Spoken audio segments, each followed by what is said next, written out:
Ellie, feel free to go ahead then.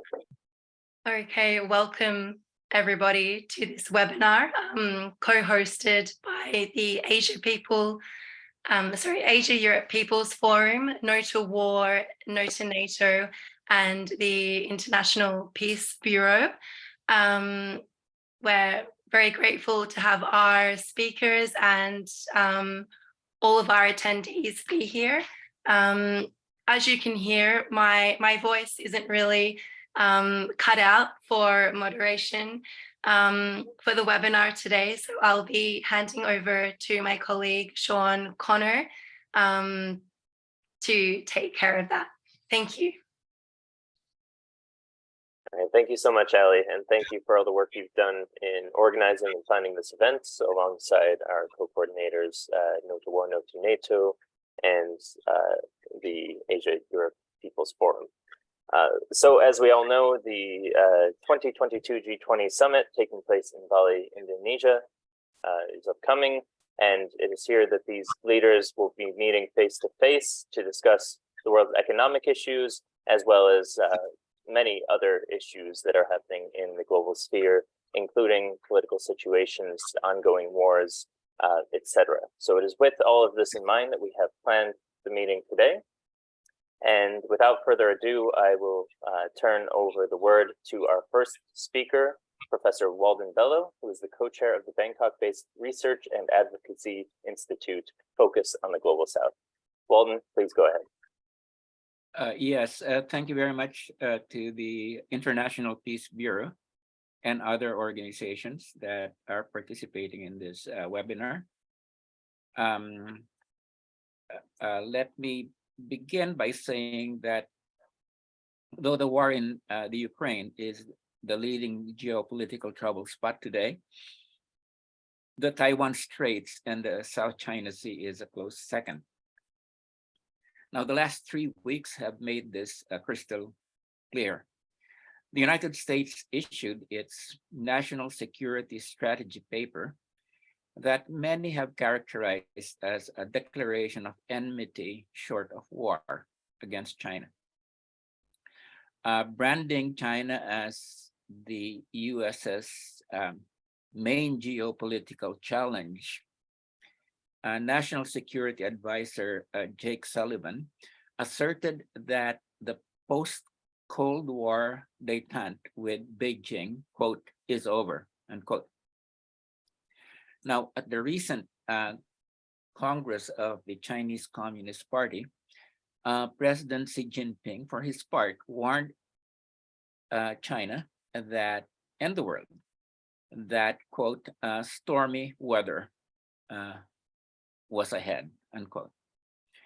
Now, Washington's bellicose mood was underlined by US House Speaker Nancy Pelosi's visit to Taiwan over 2 months ago, followed by President Biden's explicit commitment to assist Taiwan militarily.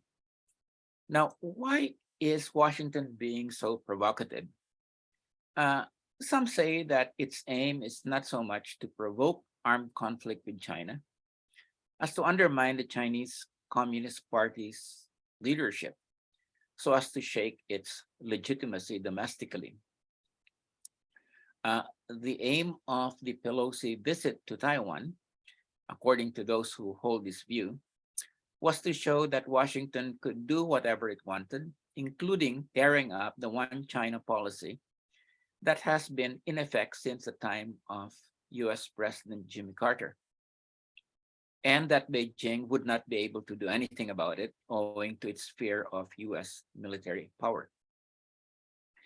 Now, there are reports of disappointment both within the Chinese Communist Party and the Chinese public at large, with Xi Jinping's relatively mild response to the Pelosi-Biden initiative, which was firing rockets around Taiwan. And that this reports indicate that Washington might not have been unsuccessful in this regard. Then there are those that fear that Washington's assessment is that China is striving for military parity with the United States. And the way to prevent that from happening is to launch a preemptive war before it is too late. Now, this view is not to be disregarded since superpowers in decline, like the United States, are prone to irrational behavior. Either way, Washington's aggressive approach to addressing its decline as a hegemonic power is fraught with danger. Washington's strategic posture towards China has become increasingly aggressive over the last few years. President Obama, it might be recalled, initiated the so-called pivot to Asia, whereby more than half the strength of the US Navy was deployed to the Pacific. During the Trump administration, intermediate range nuclear missiles that were freed up by the US's withdrawal from the Intermediate Range Nuclear Forces Treaty in 2019 were stationed in the Pacific. And under Biden, Washington has brought in ships from NATO allies Britain, France, and Germany to join US, Australian, South Korean, Japanese, and Philippine vessels in patrolling the South China Sea. What we have is a potential powder keg. Now, when I visited Vietnam as a member of the House of Representatives of the Philippines in 2014, at the invitation of Madame Nguyen Thi Binh, who was one of the central figures in the Paris peace talks in 1968 to 73, I met with government officials who worried about the absence of any agreed upon rules of engagement in the area. Absent such rules, a mere ship collision, they said, could easily escalate into a higher form of conflict. Now, this is not an abstract fear, since occasionally US and Chinese ships engage in games of what the Americans call chicken, in which opposing ships head for each other only to swerve at the last minute.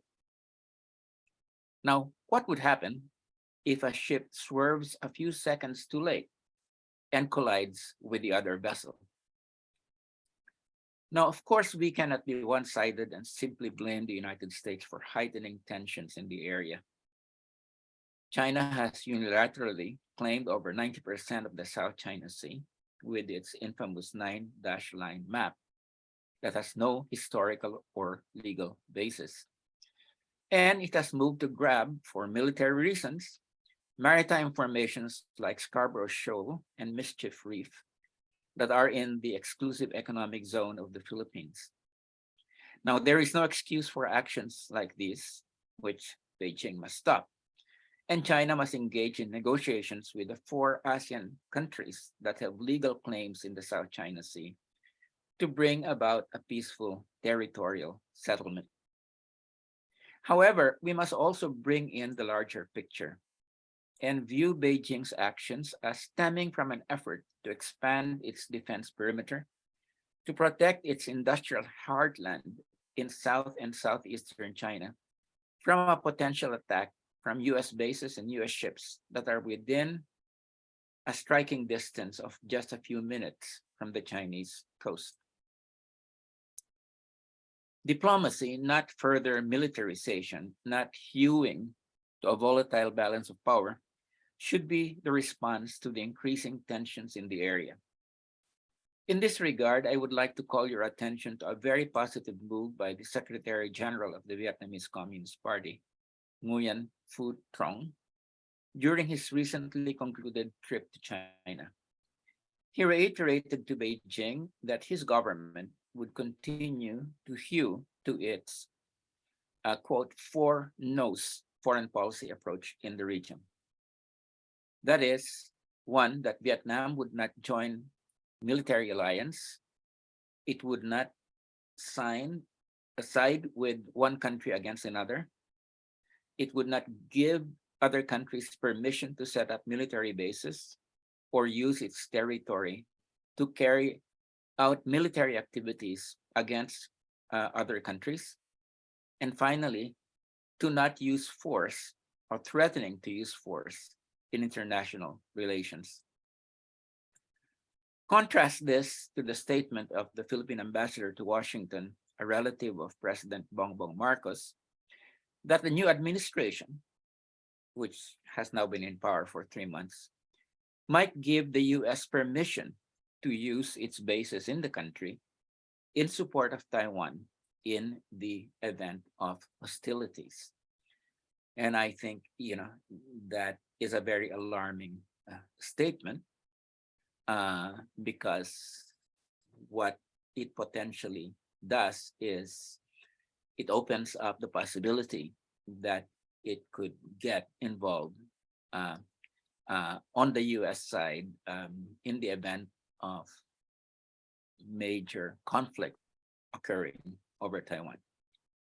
So let me conclude by saying that Asian civil society, all of us globally, must work doubly hard in the coming days, weeks, and years if we are to achieve the goal of making the region a zone of peace, freedom, and neutrality as one of the major treaties of the Association of Southeast Asian Nations declares.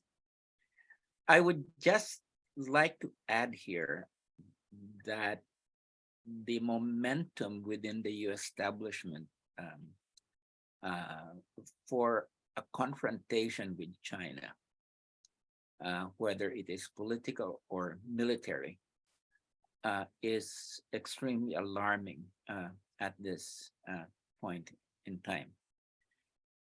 And it has, it is a bipartisan move in the United States.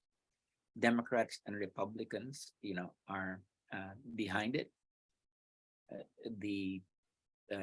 Unfortunately, the more progressive wing of the Democratic Party has been largely silent on this, and so we have a real problem when it comes to restraining the United States at this point. Thank you. Thank you so much, Walden, for that very astute analysis that brings into context not just the war in Ukraine at the moment, but the larger geopolitical tensions in the Asia-Pacific region, which of course will be in large focus at the G20 Summit, something that I think our next speakers will also expand upon. The next speaker on our list then is Reiner Braun, who is the outgoing executive director of the International Peace Bureau, who's been with us for many years, and also just a very prominent German and global peace activist. Reiner, please go ahead. Thank you. Thank you so much for the invitation. I think I can really follow up what Walden was saying and try to concentrate my speech on the question, what does this G20 summit means? What is specific of these G20 summit maybe in differences to other summits of G20 we had in the past, and we were following up these summits with quite big peace actions on the streets. First of all, let me say that G20 is not a democratic legitimized body like the United Nations and their sub-organization. So it cannot make any legal binding decisions for the rest of the world, even when some of these G20 countries believe that they can make decisions instead of the United Nations and the international community. These G20 countries are the biggest military spending organizations in the world, and many of them are responsible for the biggest amount of CO2 emissions. So it is a body which has a lot of points which we have to criticize, but I think we also should recognize that this meeting in Bali brings together, and maybe for the first and single time in this year, the leaders of the key states of the big powers and the emerging markets. They are coming together, hopefully including Biden and Putin, even when many other countries above all, Ukraine was doing a lot of political attempts to stop that Putin will join the summit. And these guys like Zelensky were trying to demonizing Putin and close the door that this summit could be a meeting of the main political leaders of the world sitting together for 2 days around one table. This does not happen at the United Nations. They were coming one after the other and were leaving one after the other. And this happened at no other event this year. This is a part of the high importance of this gathering. And it includes the countries which are following the US rules in the Ukrainian war and the sanctions, but they are also bringing together the opponents of these sanctions and wars, opponents because they are fighting on the other side, like Russia, or opposing the sanctions, like the foreign minister of the, India, and the foreign and minister of finances last night declared that they will put the sanctions and the consequence of the sanctions for the South on the agenda of this summit. So in this situation of confrontation and global challenges, I will not repeat what Walden was saying, and global challenges, all of you can have a look to this, what's happened in Sharm el-Sheikh now, this greenwashing. So it is very important that these leaders are sitting together. In the past, we as peace movement were mainly criticizing the actions of the G20 countries because of their military politics, of their war orientation, and their climate disastrous politics. But I think these times we should think about what could be the actions of this G20 summit to reduce the confrontation, to reduce the danger of wars. I'm definitely speaking about wars, not only about Ukraine. We have 36 wars in the world, and we have a very confrontational situation in Asia, in many parts of Asia, Korean Peninsula, South China Sea. What could be the steps of this summit to reduce the danger of war and to open the way again to more cooperative elements in the international politics? And I have 2 points which I would like to put from my point of view in the middle point of such a discussion. This follows the line, and I'm by the IPB document, the new Olaf Palme report, Our Shared Future, which was developed in spring this year by IPB, the International Trade Unions Confederation, and the International Olaf Palme Center, taking the key element of security politics in account. That means your security is only safe when the security on the other side is safe. So you have either security as a double package or no security politics. What does this mean now concrete for maybe the 2 hotspots of the international politics? First of all, what does this mean from my point of view for the Ukrainian war? I think we should ask and develop actions to call the G20 for diplomatic actions for ceasefire and the start of negotiations. It would be a great step when the G20 agreed to call together for a ceasefire and for diplomatic actions for negotiations. This means that they underline the possibility that 2 sides are sitting together, maybe together with moderations. These moderation teams should not only include the United Nations and the Vatican, but also include countries like India, maybe Turkey, and even China, which can make a little pressure on Russia for common agreements with the others. So I hope that there will be diplomatic actions from the G20 and for ceasefire and negotiations. The background that I'm a little bit more optimistic than in the past are 2 points. One point is that internationally, and also in the US, start very carefully, but they start a discussion about negotiations about Ukraine. When I'm looking to voices in the United States, look to the Washington Post of last week, and when I'm looking to some voices also from Ukraine, I can see the first small signs for starting of negotiations. And maybe with these summit, G20 summit in Bali, there could be a push for some negotiations. The background that this could happen is, and the foreign minister of the United States was saying it in his words, Europe is tired of war, but he was using the French word, Europe is fatigué of war. And I think this is the right description. Europe wants to go ways for peace, for negotiations, and hopefully the G20 summit can underline this in the resolutions, in actions, in speeches, open the way for diplomacy. And the second point is, what could these G20 do for South Asia? And Walden is much more expert than me in this. I would say a good step for me would be a moratorium for exercises. These exercises of all sides, North Korea, South Korea, US, China, and all these countries, we need a moratorium of exercises for 2 years, no maneuvers for the next 2 years, and using the chance of the stop of maneuvers for creating and developing a peace architecture on the basis of common security also for Southeast Asia, the Asian Pacific region. This could be also one sign which is coming up from the G20 summit.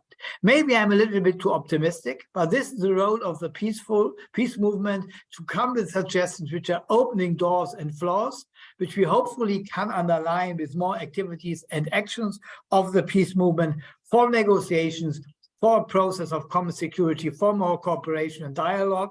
And I hope there will be, in the minimum, a small sign coming up from the G20 summit. Thank you. Thank you so much, Reiner. It's great to hear both some of the challenges that have hindered the G20 and could present continued challenges, but also the hopes that we have, the plans or ideas that we can push forward and that the G20 could take up to improve the situation on a global level in regards to Ukraine specifically and in the Asia Pacific region.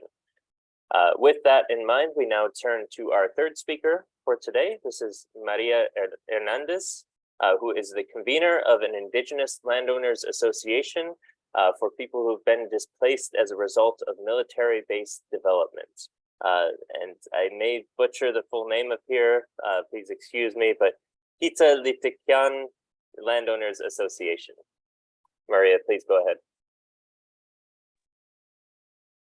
Buenas and hafadesitos maasi Guahusi Maria Hernandez May. My name is Maria Hernandez May. I am one of the main organizers, part of an Indigenous landowners organization here in Guam.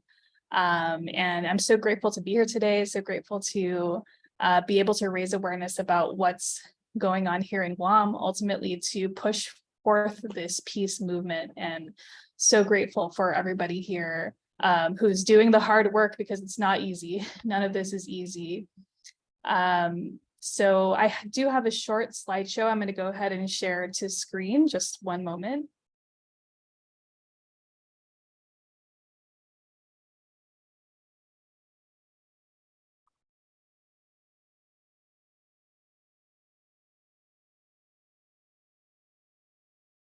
Okay, so let me just go to the first slide.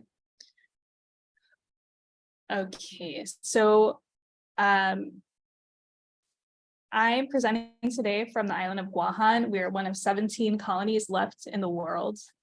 Our home is scarred by war and contamination that has never been cleaned up, including multiple Superfund sites that 25 years after they were put on the US EPA's national priorities list, it's still in the process of cleaning up. Anderson Air Force Base is still in the process of cleaning up the contamination. We are often called the tip of the spear because of our proximity to regions of the world that are at risk of conflict, such as the South China Sea, Taiwan Strait, Yellow Sea, North Korea. And if you look at the map, we're just a tiny speck, and we're caught in the literal crossfire between the world's superpowers. But one thing that we always push forth when we try to advocate for our home is that we're more than just the tip of a spear or one big military base. We're so much more than that. We're a peaceful people, and we are virtually powerless, really, as our island and our region are being transformed into the largest military industrial complex in the world. And, a theme that has been brought up in this webinar is this idea of national security, and how really that is like the smoking gun for the US military to move forward with every project that they do. They say, we, in the interest of national security, and once they say those words, that's it. It's like we have no say in the matter. And activists here on Guam continue to say that, we are here to protect our genuine security, that national security does not protect the national security that the United States says that it protects does not include places in the world where they're contaminating water sources, where they're destroying the land, where they're desecrating burial sites. And so I wanted to talk very briefly about my family. I am a descendant. I'm a 5th generation descendant of landowner families who were displaced in the 1960s by the United States for national security purposes. And my family watched as our land, called Litekyan, was basically used as a military recreation area. So they're like, you can no longer live here. And my elders were obviously very traumatized by that, but they would try to get access to the land through working with the commanders at the time, getting passes. And then when they would go there, they would just see that military families are using it. And, that was the national security purpose. And so, it's just been really painful as somebody who grew up with this knowledge that our land was taken, that a home that my elders had built, that, they really used for their livelihood was stolen by the US military. And so I wanted to touch on the ways that land loss creates a lasting intergenerational disruption of culture and kinship systems. So as Indigenous peoples, our land and our natural resources are inextricably linked to our identities, our cultures, our livelihoods. And so any impacts to our lands, that impacts the ability of us to perpetuate our culture. Our traditional knowledge can't be sustained if the opportunities to pass on that knowledge from generation to generation are disrupted. And our survival as a people really depends on the return of our ancestral land so that we can continue to perpetuate our cultural practices, which is why decolonization is something that's very important to us. It's 2022, there shouldn't be any colonies left in the world. We're still trying to push forth to decolonize, to realize our power as a people, and decide our political status, because any political status at this point is better than being a colony. Just wanted to put a map up here to show the amount of land in Guam that is occupied by the US military. So 1/3 of our island is under military control. After World War II, 2/3 of our lands were seized by the US. And in present day, 1/3 is still under their control. There are still families, including my own, that are trying to get our lands back.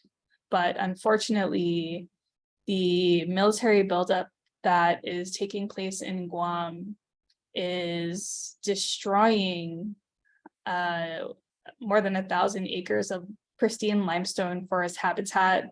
This habitat is home to endangered endemic species, 15 different endangered endemic species. So 1,219, the way that I kind of allow people to picture that is by equating it to 900 football fields. So it's 900 football fields of our land that have been cleared for military exercises. And so my family's land, Rotidian, as I mentioned, we're trying to fight for its return, but it's currently proposed to be used as a buffer zone or a surface danger zone for a massive live fire training range complex.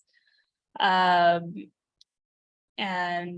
this training range complex is being built above our Northern Lens aquifer. It's our primary water source that provides close to 90% of our population with the water that we need to drink, to eat, to bathe in. And this firing range complex, there are more than 20 different organizations that are trying to put a stop to it moving forward. Even the military's own environmental study states that there are more adverse impacts from the firing range complex being built in this specific area than other location alternatives. And these are just some of the impacts of this firing range. Ancestral sites impacts, conservation area impact, critical habitat impact, so many different ways that our island is being impacted by this firing range. This is as part of the military buildup, the US military is building another marine base on our small island. So this will be the third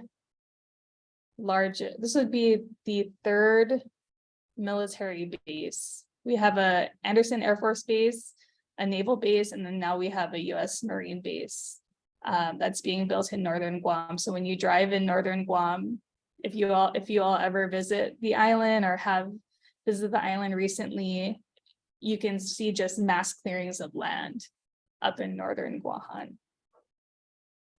And this land, these are ancient settlements that are being cleared. So more and more of our burials of our manana continue to be desecrated. In total, in building this military base, there were a total number of separate findings of human remains. The number was at 26 different human remains that were found. And that's just for the Marine base. We're still trying to find the final count for all of the construction that's being done. And as our island is being transformed into this mass training area, I also wanted to share that the MERC, this area on this map, it's called the MERC. It's a Mariana Islands Range Complex. And the US military trains and tests on and around the land, seas, and skies throughout the Mariana Islands, which is our archipelago. And the total area used for their training is about 500,000 nautical miles. It's larger than Washington, Oregon, California, Idaho, Nevada, Arizona. And, you know, we here on Guam have been organizing against these threats to our sacred land and waters. We continue to raise our voices about the lack of consultation with our people and about the military's plans here in Guam. We continue to raise awareness about the ways that our political status hinders our ability to make these important decisions to protect our resources. And we're so grateful for efforts of the esteemed groups who are part of this peace movement that organized this webinar today to ultimately denounce the destructive impacts of war all over the world to protect the genuine security of all peoples. So Sitsus Masi, thank you for the opportunity to share about my home. Thank you so much, Maria. It's very good insights and a very good reminder of just the destructive level of war, really on all levels, for colonized peoples, continued colonization of peoples around the world as a tool of war. We see how this ties in very closely with what Walden was talking about as well, about the growing tensions in the region. And it seems, unfortunately, this will continue to have an effect on the peoples of Guam and indigenous people of other Pacific islands. Hopefully, this could also be something that could be addressed in the G20 meeting, and I'm sure we'll get some questions tying these points together as we move forward. But for now, we move to our final speaker for today's event, and that is Ross Gwyther. He is currently the co-convener of the Brisbane Peace Group, Just Peace Queensland, am I reading that correct? QLD, and National Committee member of the Independent and Peaceful Australian Network, or IPAN. Ross, please go ahead. Thanks, Sean. Just to start off, I would acknowledge I'm speaking on the land of the Turrbal and Jagera people, and they've never, as have Indigenous people right across Australia, have never ceded sovereignty. So we have unfinished business with Indigenous people in Australia. And look, thanks to the IPB for organising this webinar, and Walden's, I think, given a great perspective on the contention between the Americans and the China, and Reiner has put some useful things that we hope will come out of this G20 meeting. And Maria, thanks for talking about the what you're up against, but also the struggle that you're using against that. I had a slightly different perspective that I wanted to talk about G20 in terms of how we might use this G20 meeting and future G20 meetings in terms of building the peace movement. Just before I get to that, though, I guess I should very briefly say that Australia has really gone down a path of almost complete subservience to the United States, to the point where we're really acting as a major military base for the United States. So, with the AUKUS arrangements for nuclear-powered submarines, we'll have not only those, but American nuclear-armed submarines based in Darwin. We have US Marines based there. We have B-52 bombers now based there. The US intelligence services use their own bases in Australia as operation during their war operations. So we really are acting as a base for the United States. And unfortunately, both of the major political parties support those developments almost 100%. The Washington Post recently revealed that in the years leading up to that AUKUS decision, like a squadron of retired US admirals were working for the Australian government as highly paid consultants, while at the same time consulting for US shipbuilders. So we've had this very close enmeshment with the United States.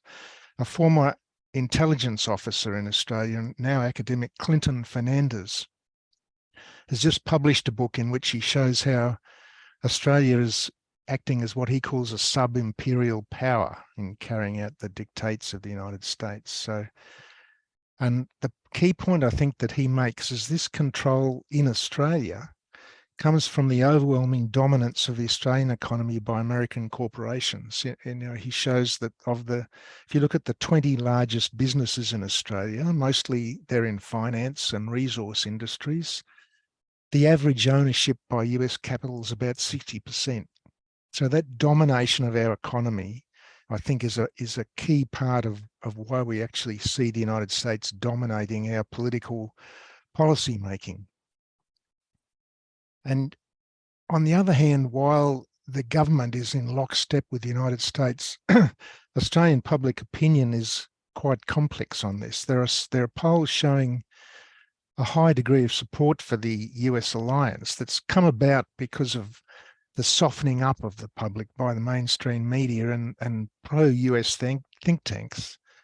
So there's been very little critical debate about Australia's decisions, yet polls also show a considerable public support for an independent foreign policy. And I guess that's where IPAN, the organisation that I'm involved in, has been working in that space. We're about to launch a detailed review of hundreds of public submissions into an 18-month people's inquiry into the Australian involvement in those US wars and what's called the Australian-US alliance.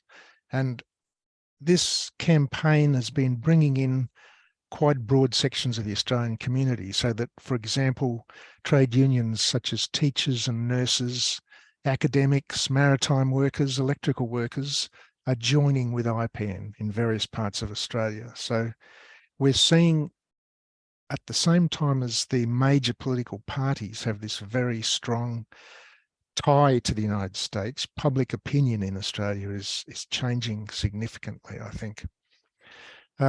So turning to the G20, I think one of the key important things of having the G20 in one of our webinars is that G20 is really about the stability of the global financial situation, you know, promoting economic and financial cooperation. There are other aspects to the G20, but that's clearly the fundamental role of the G20.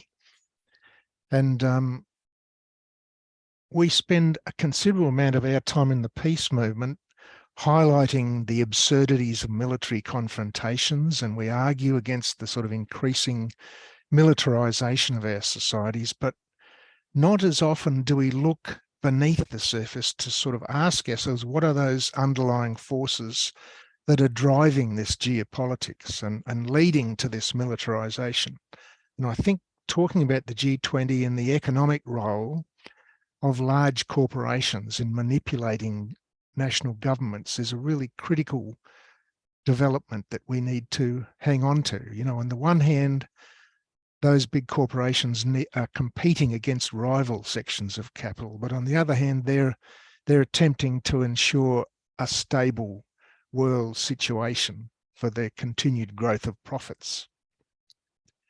So how do we in the peace movement respond to G20 meetings? I think there's a number of ways. Firstly, I think we can talk more widely about G20 as a gathering, as Reiner pointed to, of the leaders of the large and powerful countries.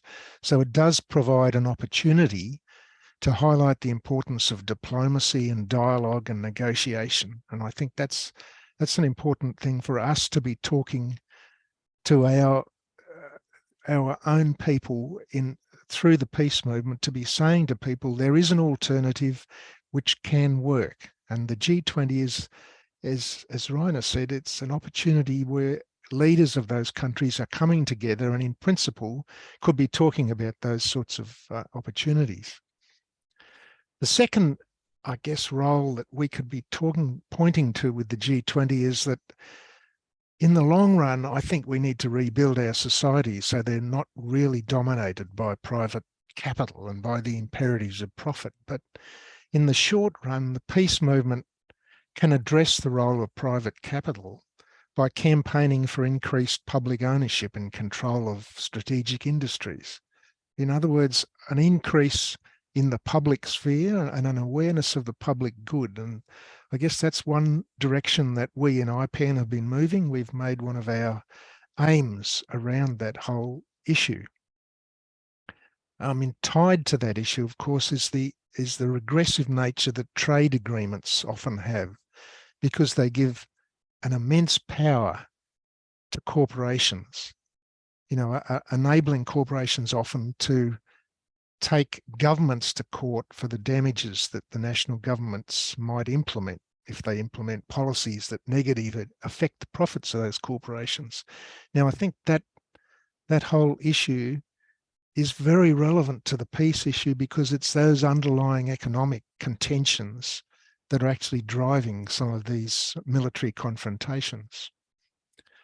The third aspect of the G20, I think, that we could be highlighting is a discussion around the role of the non-aligned movement and the power that that could bring to international geopolitics. And we've seen with the election of Lula in Brazil, that there's been a renewed discussion of non-alignment there. And certainly the Indonesian foreign minister has made some very strong statements. I think in 2020, she said to the United Nations that the non-aligned movement must unite and serve as a positive force amidst the global geopolitical dynamics. And so that's another aspect that I think we can be talking to people about. So our campaign in IPAN over the coming year is going to be focusing on AUKUS, but also on looking at non-alignment and on a United Nations international order rather than that US-centered rules-based order, as it's called. We're talking about self-reliant and self-defense policy for Australia rather than a policy based on a sort of heightened aggressive posturing against China.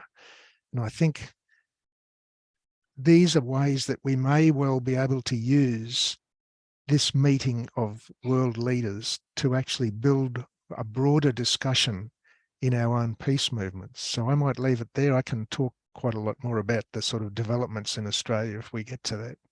So thanks, Sean. Thank you so much, Ross. I think you did a great job of bringing together the various thoughts of our first three speakers as well to kind of bring it all in relating to the G20 Summit and further actions and support for global cooperation against increased tensions and military actions. So we very much appreciate that. I think now we will open up the floor to a question and answer session. So those who are with us here in the Zoom call, you can use the raise hand feature if you have a question, and we'll look out for your hand and give you the floor. Otherwise, if you're having troubles with that, you can also write your questions into the chat, and we will ask those questions as well. Finally, if you are participating online, on our live stream on Facebook, and you have a question, we'll also try to look out for questions there so that we can really get as many questions answered here as possible.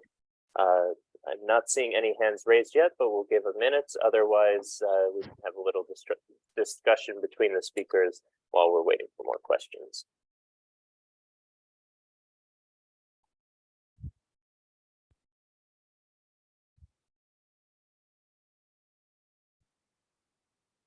All right. You know, when there is no question and Walden has to leave in 10 minutes, can I ask a question to Walden? Absolutely. Walden, my question, Walden, thank you for your introduction. Maybe you can explain a little bit more the role of the new Philippine government as maybe an important part of the non-aligned movement, but also in relation to the United States. Are they only following the rules of the United States? Are they developing a more independent foreign politics? What is the role of the new government and the new president in the Philippines? The new president of the Philippines is the son of the former Dictator Marcos, and basically, I think that domestically he represents an alliance of big dynastic families that have no other agenda except to share power in terms of stripping the country of resources. So it's a very it's a dynastic alliance that we have at this point. So domestically, I don't think we can expect anything good to come out of it. The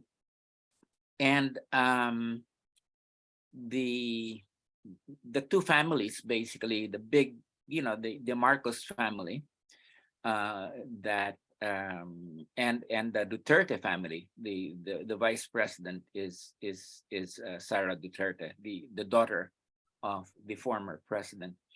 The US and China have been courting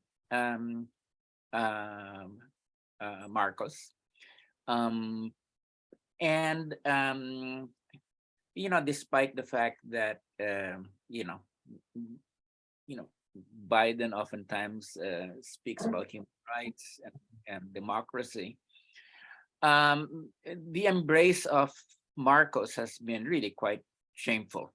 Okay, no difference from the way that the U.S. under Trump embraced Duterte.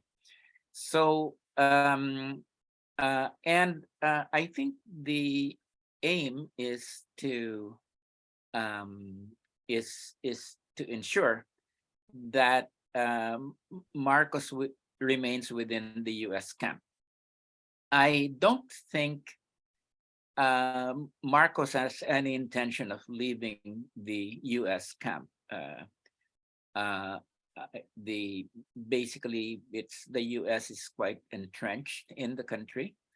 It has now several military bases that are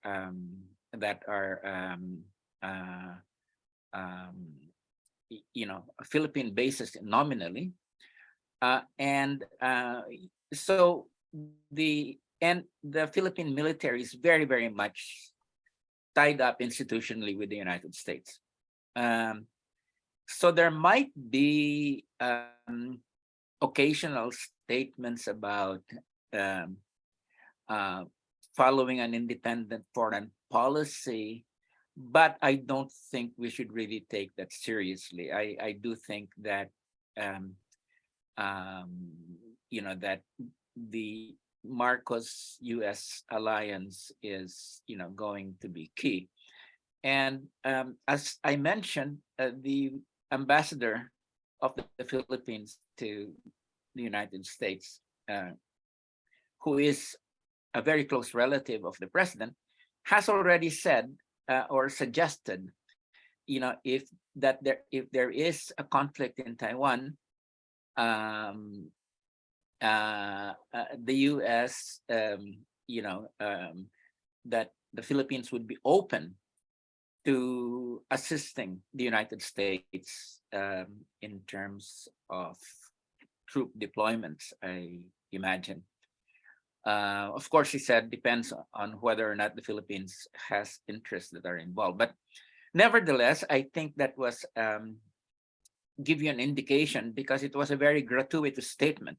I mean, why come up with a statement like that at a time that the Vietnamese, the head of the Secretary General of the Vietnamese Communist Party, was delineating a very strong non-aligned role that contrasted, with what the ambassador was saying. So I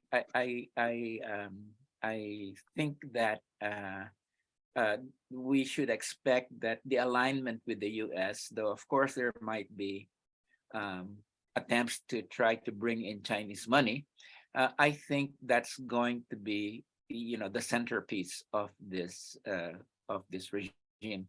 The other thing we should realize with this fellow is he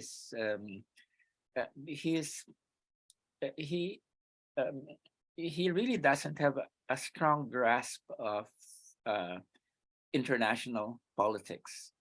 I think that his grasp of that is quite shallow, in fact. So I don't think there should be any surprises. Of course, I think there's also the economic consideration that Marcos has a lot of money outside the country. This is, $10 billion that they brought out during the, when they left the country. And the Marcoses knows that getting that money together and, from the various sources that they placed it abroad would need the cooperation of the United States.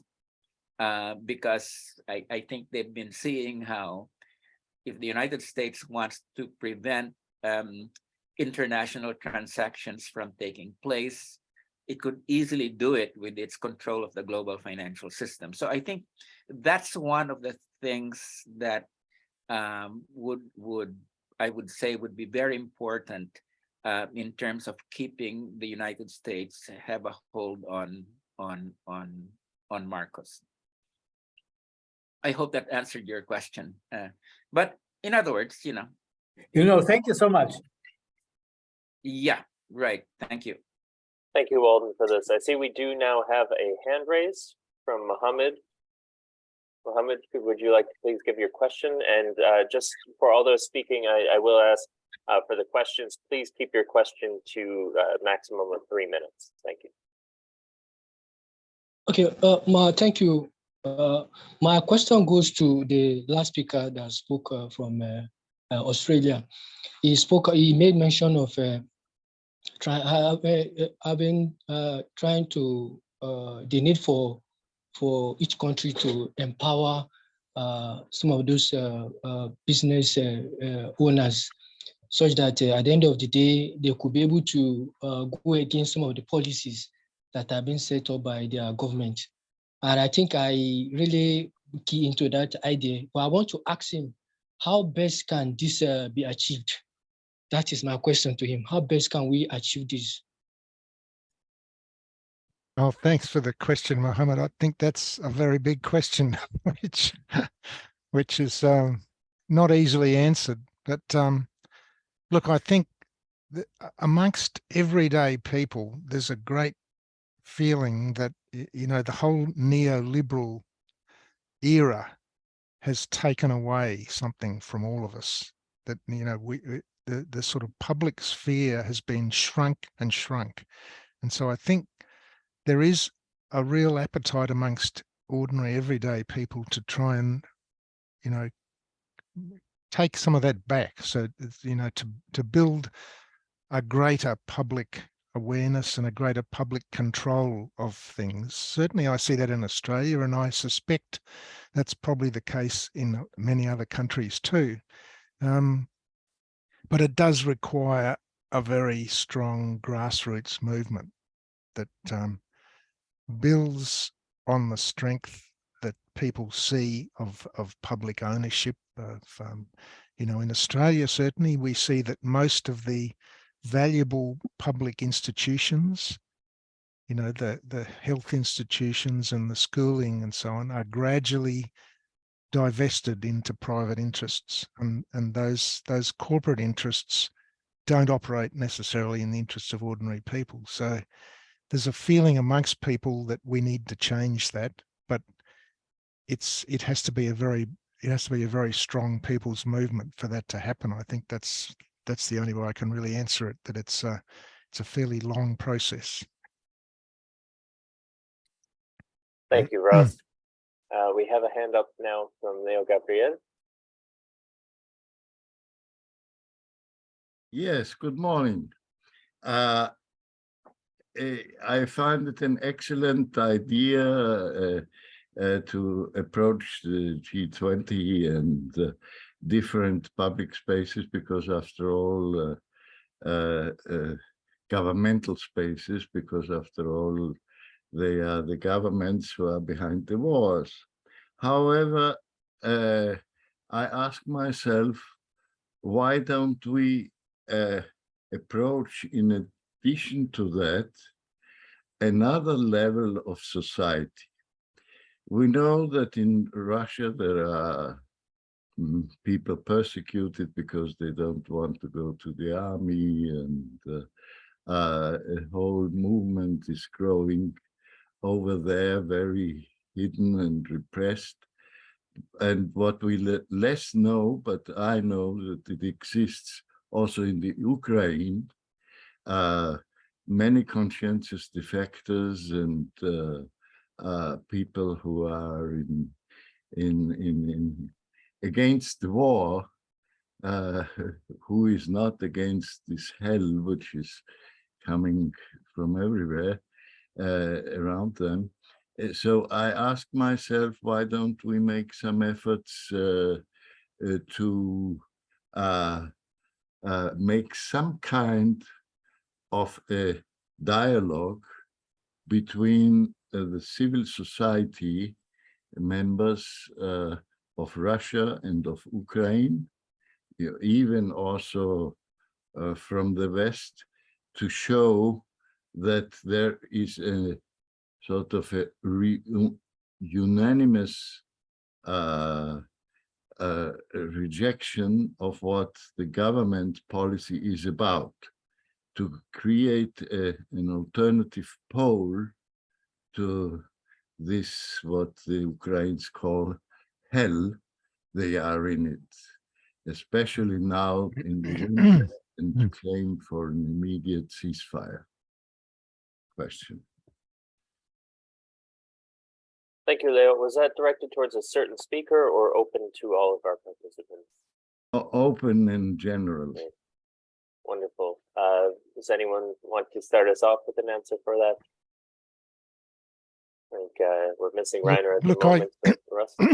Look, can I just say, I think that's an excellent idea. I think the whole point of civil society sort of taking back its role in terms of people interacting with each other, and maybe that's a role that the IPB could play in a larger way in the future, because of course the IPB has a long history, and it's currently focused around the peace movement, but it has connections in every country with that broader civil society, I think.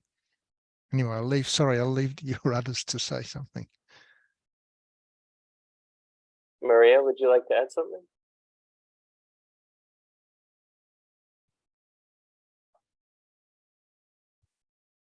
Okay. It looks like we're missing Reiner, so I think that's all of a response we'll get at this moment here, but maybe we can open it up to that question a bit more moving on, but we do have another hand now, so thank you, Leo. I'll now give the floor to Kristine for a question.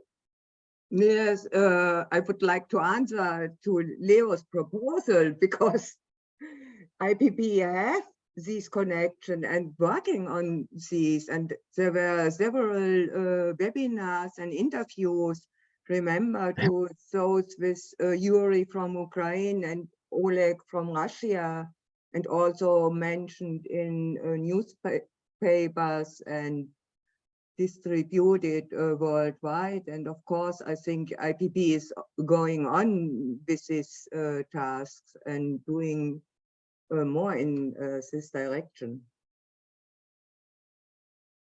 Thank you, Kristine. Yes, we have had a set of webinars on Voices of Peace from Ukraine and Russia, as well as from Eastern Europe and Central Asia, to push this forward. I'll post the link to those in the chat here in a minute, so people can listen. And we are continuing on these and other related activities. I don't see any other hands up now, but I do have a question I would like to ask to Maria, and then anyone else who would be interested in answering. I'm wondering, with the issue around Indigenous rights and Indigenous communities and colonization, we see that the G20 has, at least on the cultural minister levels, passed a number of decrees or announcements supporting Indigenous rights and the importance of Indigenous peoples. So on a cultural level, the G20 expresses this support. However, on the political level, this is clearly not quite the case. And given the tensions that many of our speakers outlined here in the Asia Pacific region, and U.S. seeing Guam and Pacific Islands as strategic locations to advance their foreign policy, to advance their quote unquote interests in the region, how is it possible to fight for Indigenous rights and for sovereignty, or even independence or freedom from military bases in the region within an increasingly volatile geopolitical situation between the US, China, and other players in the region? How can we best advocate for Indigenous rights within this context? Thank you so much for that question. I'm so sorry my mic was acting up earlier. I don't know if you were trying to call on me for a second, but I'm glad I was able to catch that. So yeah, I think it's a really, really It's a time of, you know, it's really a scary time to live on an island where we're constantly getting false missile threats, and China has a missile called the Guam killer that we read a lot about in national news. And it's really about finding that balance, you know, because us as activists, we and living in an island where there's a high enlistment rate, where people are proud to come from generations of military families, you know, it's really it's hard to strike that balance. I myself, my dad is a veteran, you know, I have family in the military. I guess at the end of the day, we try to put forth this idea that we're not anti anything, that we're pro culture, that we're pro, you know, clean water. You know, we want to preserve our clean water for future generations. And, you know, we're not going to be able to do that with 6.7 million lead bullets being shot above our aquifer, right? So we're just trying to find that balance in protecting our resources,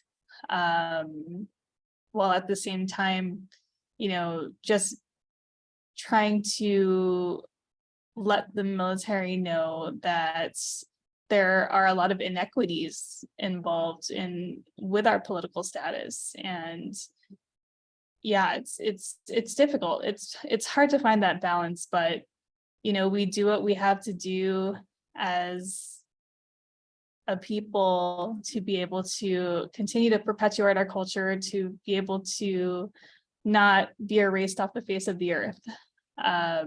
So I think it's important for international communities to know that at the end of the day, we are not victims of you know, all of the different atrocities that are happening, that there are groups on the ground that are fighting, that are rising against these injustices.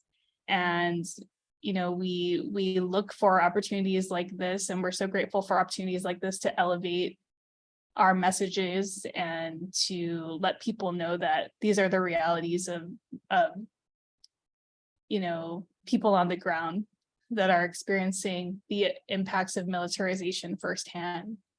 So I see Corazon put on the chat. Thank you so much for putting a petition out there. Justice for Litekyan families oppose the military's plans to use Litekyan for firing range complex. So I just want to remind or let people know that that's one thing that can be done to help our Indigenous community on the ground.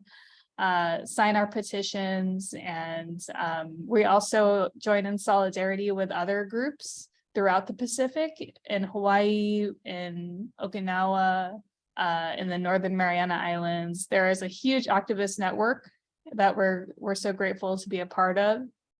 Yeah, I guess all we can really do is join in solidarity, and that's, you know, what we're doing here today in this webinar. So thank you so much. Really appreciate this opportunity.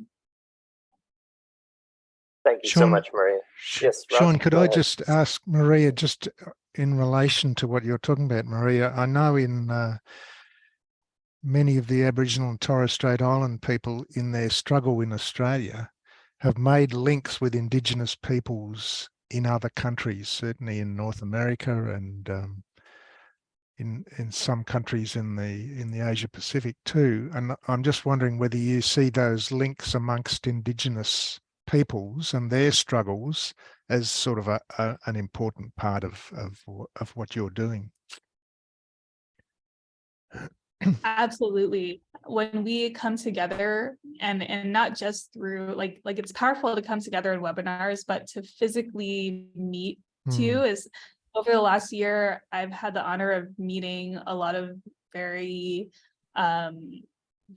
powerful and inspiring activists from Turtle Island, from Hawaii, that are currently fighting against well, I'm sure you've all heard of the Red Hill water crisis. You know, their water is being contaminated by, you know, the military's jet fuel facility out in Red Hill in Oahu, Hawaii.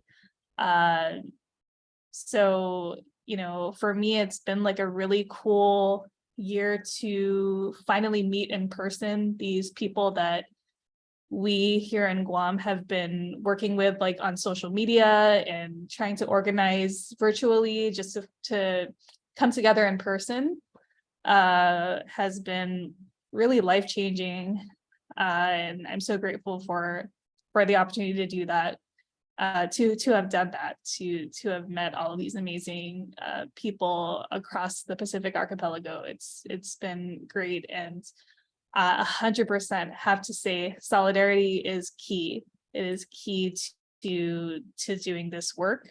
I have yet to meet, I've yet to travel to Australia, but that's hopefully something that I hope to do in the near future, and join in solidarity with the Indigenous peoples there as well. We'd love to have you visit. Can I just say, Shauna, you know, when Maria's saying what happens when you meet in person, that's such a powerful thing to actually be meeting personally. And Maria, you would probably know that Lisa came to at least one of our conferences in Australia and talked about your struggle, and also the Chamorro people from Diego Garcia came to one of our conferences, and it's when you actually meet people and they talk in person about the struggles they're involved in that makes it a much more real thing to you. So I think that's very valuable to have these international meetings, even though they cost a lot of money. It's very valuable. Yes, Lisa is a mentor of mine. I really look up to her, and I hope to be half the activist that she is. She does so much great work, and that's amazing that you know, she's been able to meet those on the front lines there. One day I will find myself there, and I hope to meet you in person as well. That'd be great. Yeah. Great. Thank you all so much. We are running low on time now, and I don't see any more hands or questions online. So I think we will ask each of our speakers who are left in this call, 2, maybe 3, for some closing remarks now. Just a few minutes to say anything else that's on your minds regarding all of what we've heard so far today. So maybe Ross, we start with you, then we'll let Maria speak, and in the meantime, maybe Reiner will rejoin us here as well. Afterwards, we'll have then the final closing remarks from Kristine, who will try to summarize what we've done here today and what the next steps are. So Ross, please go ahead. Yeah, just as last remarks, I mean, I think it's inspiring to hear these different perspectives on our struggles, both the those detailed struggles in your country, Maria, but also the sort of broader issues that Reiner and Walden talk about, and it is inspiring to hear these. So I think these webinars are a really valuable thing that we need to continue, because you do need to feel that you're not alone, that you actually, there are people throughout the world who are struggling the same as we are. And that's a very valuable way to build our movement. So thanks for continuing these webinars. Yeah.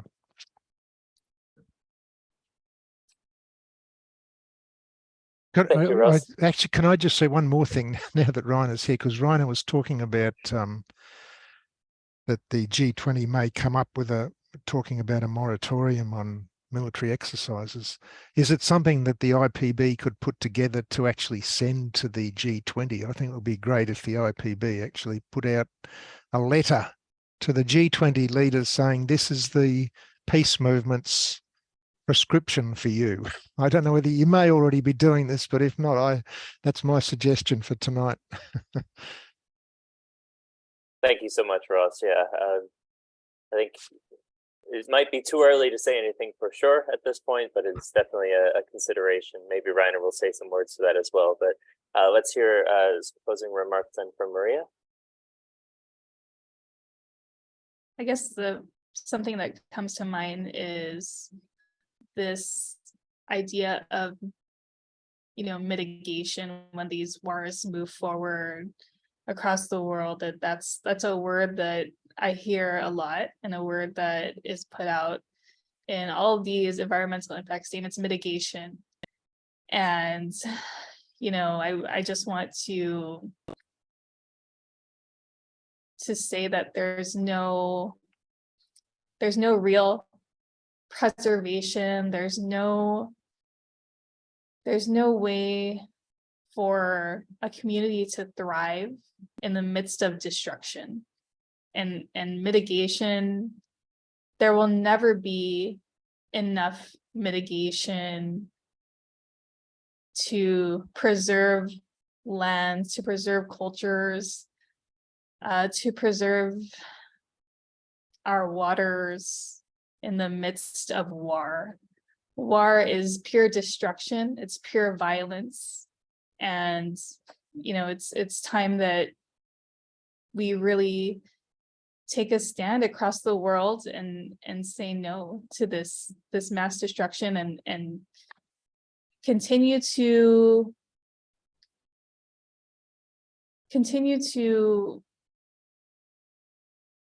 really call out the US military when they say that they do their best to be environmental stewards. That's something that I hear a lot too. We're environmental stewards, but the reality is that you are, the world's biggest polluter. And there's just no way that we can continue to let them put forth these narratives that make it seem like they're doing anything positive for the world. So yeah, I guess I just, that was the first thing that came to mind. I just also want to say thank you so much to everybody here today. It's been a pleasure to speak with you all, and I look forward to connecting again in the future. Situs Masi. Thank you so much, Maria, and thank you for being with us today as well. We really appreciate having you and hearing your struggles and experiences as well as possibilities for hope for the future. With that, we'll turn to Reiner Braun with some of his final comments, and then over to Kristine. Reiner, you're muted. Yeah, first of all, I would like to say, I think above all, Guam and all these islands which are fighting against the military bases needs our deep solidarity. And this is independent from a G20 summit. We should do much more to be connected with them. This is Guam, this is Okinawa, and all the other islands. I think this is a very important point by the fight for war and peace, but also by all these discussions about climate change and environmental security for the future. I think this is a very important part of the work of the peace movements, and we should never forget this, because sometimes the actual wars overlap deep conflicts in these areas of the world. Second, to Ross, the idea with the exercises, and if IPB should write to the government, to the G20 government, I'm very much in favor of it. But I have nothing to decide any longer in IPB. In this case, you should contact either Jean or ICK, who is a new board member, the new board members, and the new executive director. And I think they will also here. Oleg is with us. They will take it. I'm sure they take it very seriously and discuss it in the next board meeting. And hopefully they will come to an agreement which we both support. Let me say, a final sentence to these negotiations and agreements. What I think we all should try, we have to think which could be ways out of this horrible situation and the war, how we can come to an end of the war. And for that, we should use also the G20 event. And that is the background of all my ideas and suggestions. And maybe we have even to discuss before and after the G20 to look for entrance doors for ceasefire and negotiations. Entrance doors like the continuation of this grain agreement, maybe new agreements for exchanging of the soldiers, new agreements about demilitarizing of the specific zones, like the zones around the nuclear power plants, that create trust and understanding that negotiations are helpful for solving these problems. Because when we are not starting with developing first steps, or which are opening doors for more, then we will go through a horrible winter without heating, without electricity, without more people are becoming poor in our countries, and with the suffering of 2/3 of the world by the consequences of this war. This is the real situation. And this brings me to say to you another idea which is in mind in IPB. We want to start with a short campaign in 1 or 2 weeks, calling for a Christmas ceasefire in Ukraine, remembering the ceasefire in the war 1914-1915 at the West Front.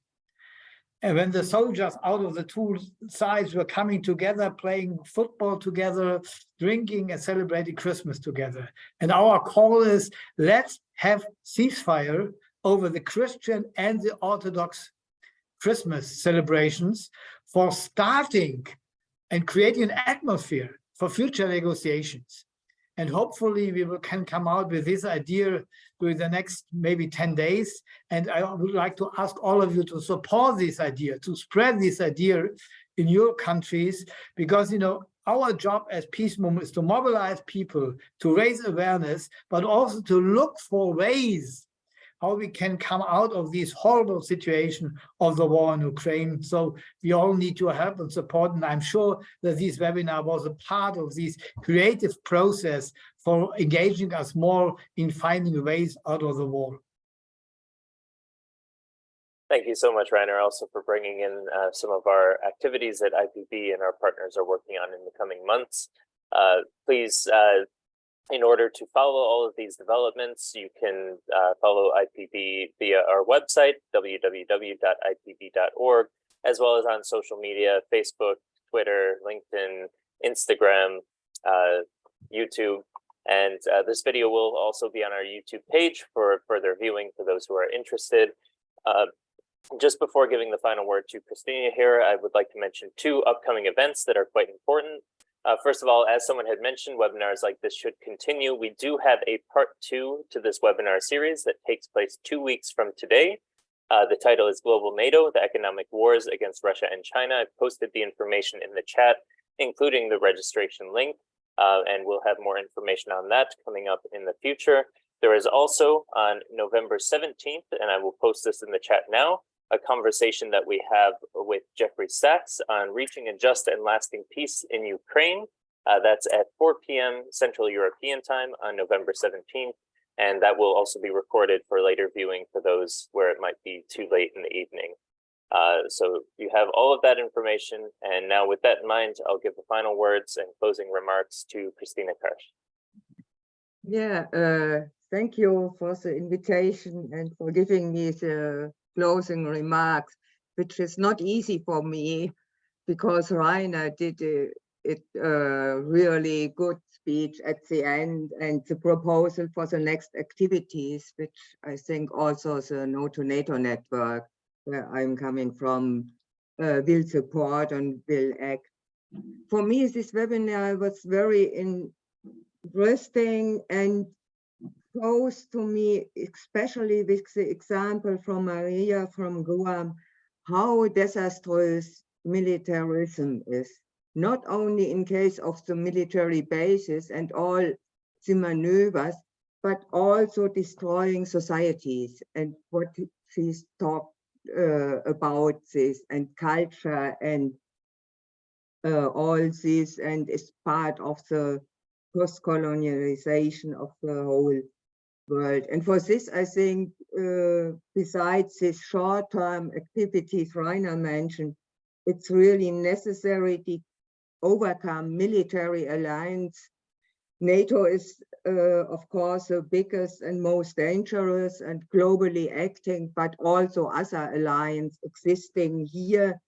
And of course, we have to overcome and stop all the maneuvers ongoing in Asia, Walden, Bello has mentioned, but also in Western Europe, we had maneuvers, and they also trying using nuclear weapons was the task of this maneuvers, and this we have to overcome. And I think we have, of course, used in the short term this G20 summit to address our demands for a peaceful world and for dialogue and coming to a ceasefire. But we also have to take care and put all these back to the United Nations to overcome the so-called rule-based foreign policies, which are mainly privatization and overthrowing the international law and acting against international law. And this should be our main goal, to come back to international law and to strengthen the United Nations as the only democratic part we have, and not some of the so-called self-demanded bodies like the G20. And with this, I thank you all for your participation, and hopefully we will get a call for the Christmas ceasefire, and also a call to the G20 summit. And I think the NATO network will support these activities, and we will stay in contact. I thank you.